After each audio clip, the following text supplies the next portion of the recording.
When I was 7 years old and my sister was just 5 years old, we were playing on top of a bunk bed. I was 2 years older than my sister at the time. I mean, I'm 2 years older than her now, but at the time that meant she had to do everything that I wanted to do, and I wanted to play war. So we were up on top of our bunk beds, and on one side of the bunk bed, I had put out all my G.I. Joe soldiers and weaponry, and on the other side were all my sister's Milos and ponies and ready for a cavalry charge. There are differing accounts of what actually happened that afternoon, but since my sister is not here with us today, let me tell you the true story. Which is my sister is a little bit on the clumsy side, and somehow, without any help or push from her older brother at all, suddenly Amy disappeared off of the top of the bunk bed and landed with this crash on the floor. And I nervously peered over the side of the bed to see what had befallen my fallen sister, and saw that she had landed painfully on her hands and knees on all fours on the ground. I was nervous because my parents had charged me with making sure that my sister and I played as safely and as quietly as possible. And seeing as how I had accidentally broken Amy's arm just 1 week before,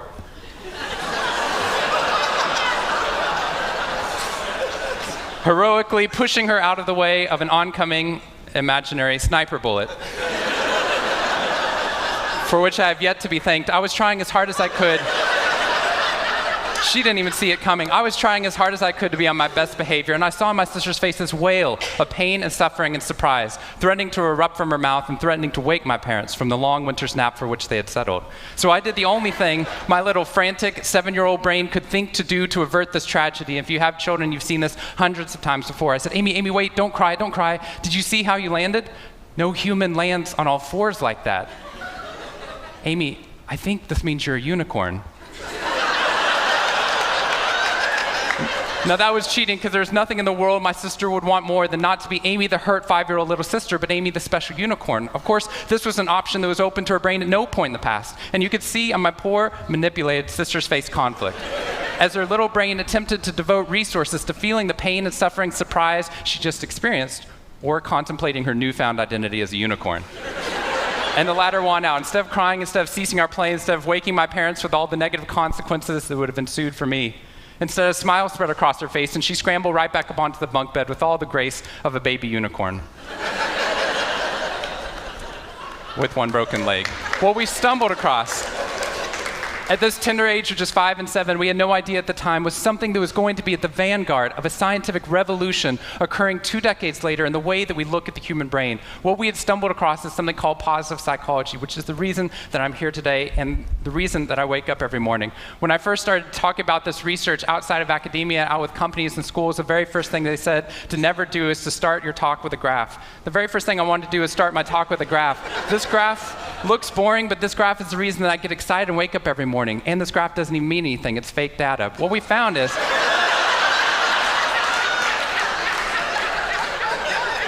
if I got this data back studying you here in the room, I would be thrilled, because there's very clearly a trend that's going on there, and that means that I can get published, which is all that really matters. The fact that there's one weird red dot that's up above the curve, there's one weird in the room, you know who you are, I saw you earlier. That's no problem. That's no problem, as most of you know, because I can just delete that dot. I can delete that dot because that's clearly a measurement error, and we know that's a measurement error because it's messing up my data. So one of the very first things that we teach people in economics and statistics and business and psychology courses is how, in a statistically valid way, do we eliminate the weirdos? How do we eliminate the outliers?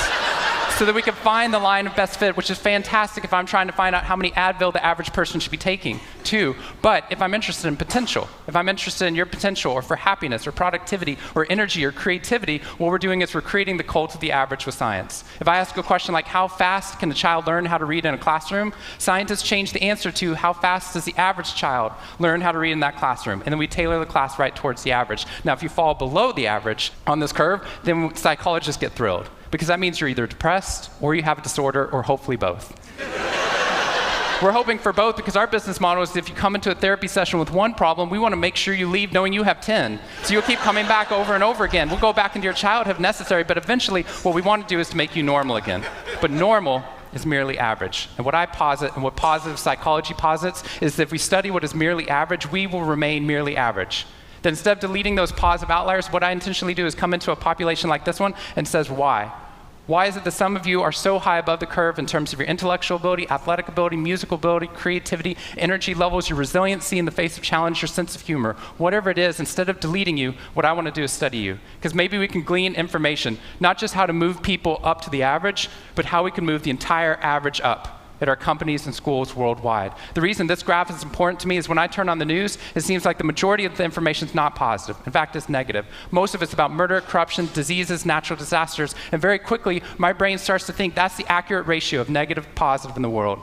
What that's doing is creating something called the medical school syndrome, which if you know people who have been to medical school during the first year of medical training, as you read through a list of all the symptoms and diseases that could happen, suddenly you realize you have all of them. I have a brother-in-law named Bobo, which is a whole other story. Bobo married Amy the unicorn. Bobo called me on the phone from Yale Medical School. And Bobo said, "Sean, I have leprosy." Which even at Yale is extraordinarily rare. But I had no idea how to console poor Bobo because he had just gotten over an entire week of menopause. See, what we're finding is not necessarily the reality that shapes us, but the lens through which your brain views the world that shapes your reality. And if we can change the lens, not only can we change your happiness, we can change every single educational and business outcome at the same time. When I applied to Harvard, I applied on a dare. I didn't expect to get in, and my family had no money for college. When I got a military scholarship 2 weeks later, they allowed me to go. Suddenly, something that wasn't even a possibility became a reality. When I went there, I assumed everyone else would see it as a privilege as well, that they'd be excited to be there. Even if you're in a classroom full of people smarter than you, you'd be happy just to be in that classroom, which is what I felt. But what I found there is while some people experienced that, when I graduated after my 4 years and then spent the next 8 years living in the dorms with the students, Harvard asked me to. Wasn't that guy. But what happened, I was an officer of Harvard to counsel students through the difficult 4 years, and what I found in my research and my teaching is that these students, no matter how happy they were with their original success of getting into the school, 2 weeks later their brains were focused not on the privilege of being there, nor on their philosophy or their physics. Their brain was focused on the competition, the workload, the hassles, the stresses, the complaints. When I first went in there, I walked into the freshman dining hall, which is where my friends from Waco, Texas, which is where I grew up, I know some of you have heard of it. When they come to visit me, they look around, they say, "This freshman dining hall looks like something out of Hogwarts from the movie Harry Potter," which it does. This is Hogwarts from the movie Harry Potter, and that's Harvard. And when they see this, they say, "Sean, why do you waste your time studying happiness at Harvard? Seriously, what does a Harvard student possibly have to be unhappy about?" Embedded within that question is the key to understanding the science of happiness. Because what that question assumes is that our external world is predictive of our happiness levels. When in reality, if I know everything about your external world, I can only predict 10% of your long-term happiness.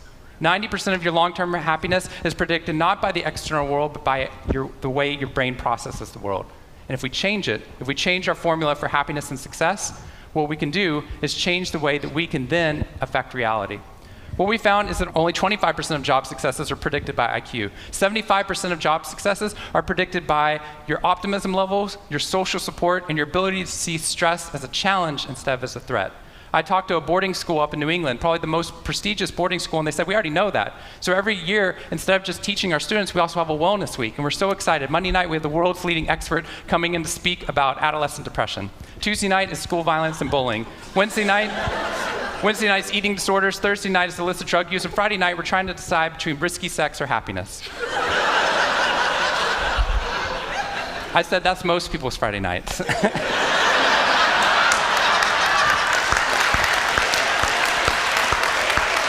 Which I'm glad you liked, but they did not like that at all. Silence on the phone. And into the silence, I said, "I'd be happy to speak at your school, but just so you know, that's not a wellness week, that's a sickness week."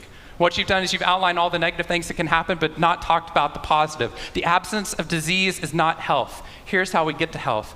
We need to reverse the formula for happiness and success.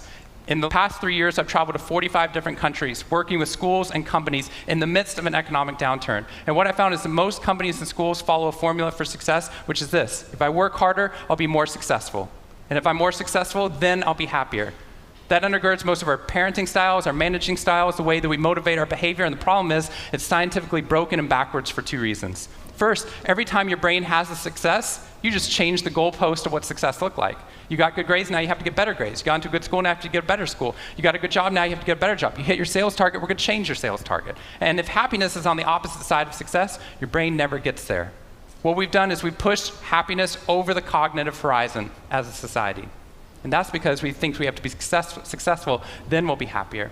But the real problem is our brains work in the opposite order. If you can raise somebody's level of positivity in the present, then their brain experiences what we now call a happiness advantage, which is your brain at positive performs significantly better than it does at negative, neutral, or stressed. Your intelligence rises, your creativity rises, your energy levels rise. In fact, what we found is that every single business outcome improves. Your brain at positive is 31% more productive than your brain at negative, neutral, or stressed. You're 37% better at sales. Doctors are 19% faster, more accurate at coming up with the correct diagnosis when positive instead of negative, neutral, or stressed, which means we can reverse the formula. If we can find a way of becoming positive in the present, then our brains work even more successfully as we're able to work harder, faster, and more intelligently. What we need to be able to do is to reverse this formula so we can start to see what our brains are actually capable of. Because dopamine, which floods into your system when you're positive, has two functions. Not only does it make you happier, it turns on all the learning centers in your brain, allowing you to adapt to the world in a different way. We've found that there are ways that you can train your brain to be able to become more positive. In just a 2-minute span of time, done for 21 days in a row, we can actually rewire your brain, allowing your brain to actually work more optimistically and more successfully. We've done these things in research now in every single company that I've worked with, getting them to write down 3 new things that they're grateful for 21 days in a row, 3 new things each day. And at the end of that, their brain starts to retain a pattern of scanning the world not for the negative, but for the positive first. Journaling about one positive experience you've had over the past 24 hours allows your brain to relive it. Exercise teaches your brain that your behavior matters. We find that meditation allows your brain to get over the cultural ADHD that we've been creating by trying to do multiple tasks at once, and allows our brains to focus on the task at hand. And finally, random acts of kindness or conscious acts of kindness. We get people, when they open up their inbox, to write one positive email praising or thanking somebody in their social support network. And by doing these activities, and by training your brain, just like we train our bodies, what we found is we can reverse the formula for happiness and success, and in doing so, not only create ripples of positivity, but create a real revolution. Thank you very much.